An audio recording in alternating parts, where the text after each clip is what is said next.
I'm Pierre-Luc Simard, CTO at Mirego. We're working on client apps, but also we do have our internal apps. With the phones and the tablet, we're seeing the start of a big change. It's really all about the computer you bring with you that lives very close to you. Mirego is a mobile application place, period. That's who we are.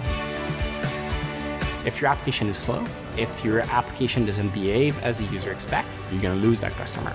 Relic really helps in knowing if the application is behaving in the real world as we designed it to be. It's different from one carrier to the next. Relic really helps us see if it's a network issue or if it's more a server-side issue.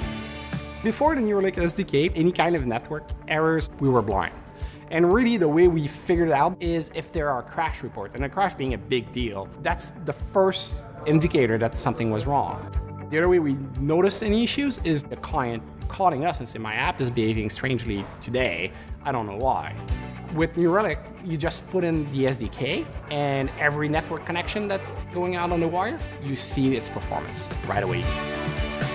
Relic is real time, and most analytics engine, you gotta wait a day to get that data. Just looking back at issue we had to deal with before Relic that took us a day, 2 days, we can figure out in minutes or hours. So that's a big difference for us. It's gonna have a big impact.